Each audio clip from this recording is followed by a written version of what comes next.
Hey, we're here at CES 2019, and sometimes you just have to see the unbelievable. It's usually the must-have, the must-need, the must-want, the must-know, but this is the oh my God, I don't believe. I've been talking about this actually for a couple years now. When we've been talking about autonomous vehicles, I've said, why are you building, not you Mercedes-Benz Thomas, but just you in general, the auto industry, building cars that look the same, have a steering wheel? Why are we still facing forward exactly the same way? Why can't we make them pods, make them more comfortable, and allow us to do other tasks? Mercedes is the first company that's done this, and this is what you've come up with, and it's wonderful. This is really awesome. Tell me about this concept, Thomas. It's an autonomous vehicle. So it's a concept study for autonomous electric and modular vehicle.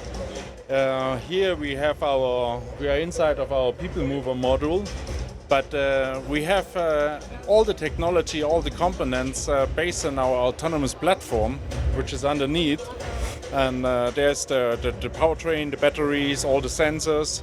And on demand, we can exchange the body modules. So we also have a cargo module for the goods transportation, and we have that one for people moving. This is beautiful. So I could, if you think about it, in the future, I could order like this setup and have my family in here, cruise in a nice, comfortable living room.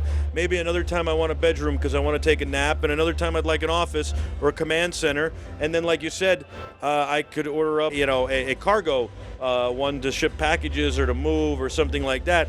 And so the user, in theory, would be able to order up whatever car they need at the moment, and when the demand is for more things like this, the bodies get put on. When things are, the demand is for more offices, they'll put those on. For more cargo, they'll put those on. And that's a genius concept. It's like the old switch-it skates. You could change from rollerblades to ice skates with swapping the blade. I like that idea. This is very comfortable. It's beautiful. It's exactly what I would expect from Mercedes. Can you talk about some of the features? That here is basically meant for ride pooling. So you have different times of duration of your stay, and we created different zones as well. So we have that loungy, cozy, cocooning, quite comfortable place in the back, with the warm tone, with the red leather, and we have that open space in the front is still comfortable, not as in the back, and you even can stand and have the grab handle on the roof. So you have, as you like, different places to choose, so you don't have to go on a fixed seat. And you have the ticker for information. I'll tell you what, let's move over there for a second. A lot of seating positions, by the way. Right here's another one, right? You could sit here, somebody could sit comfortably, a kid maybe, or some family members, or if you're, ride share pooling, maybe the second or third people who get in could sit there. And then over here, you've got this entire, just follow me, Thomas. You've got this entire other area, which is pretty amazing. How far off do you think that this is? Is this 5 years out, 10 years out, 20 years out? We always think about, when we say like this, from external operated autonomous vehicle. So it's part, and in our vision, it's part of a mobility ecosystem for area. That means I don't tell the vehicle where to go. It's controlled from a control center, and it operates an entire fleet of autonomous vehicles. And that vision, what we believe or we think, will not become reality before 2030. Autonomous vehicles, maybe even level 5, will come earlier. They will be in gated areas, then they will hit the road. All that will happen earlier, but the entire mobility ecosystem with really fleets of those kinds of vehicles operating, it will take some time. 2030, 2035 is only 10, 15 years out, so it's really pretty close, to be honest with you. It's closer than I thought. I thought you'd say 20, 25, maybe even 30 years out. It's moving fast. This is super cool, very exciting. I like what you've done here. Have you gone as far in this to make it a working model, a drivable model? Do we have a speed and a distance and a range since it's all electric? Actually, it's quite functional, even with the autonomous functions of the vehicle. So 3 nights ago we went on the strip up and down, so it actually works. That must have been the coolest thing. I loved it. I really loved it. And I mean, when you look from outside, the design is something new.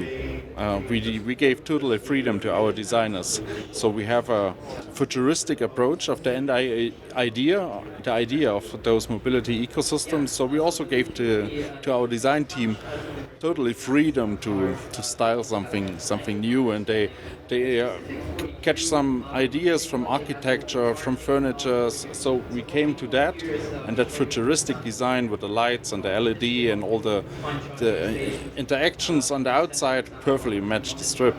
Well, you've done a great job. It's beautiful. It's a lot of fun. It's exciting.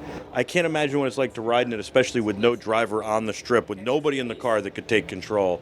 That's got to be a little nerve-wracking, giving up complete control at this point, but you guys did it.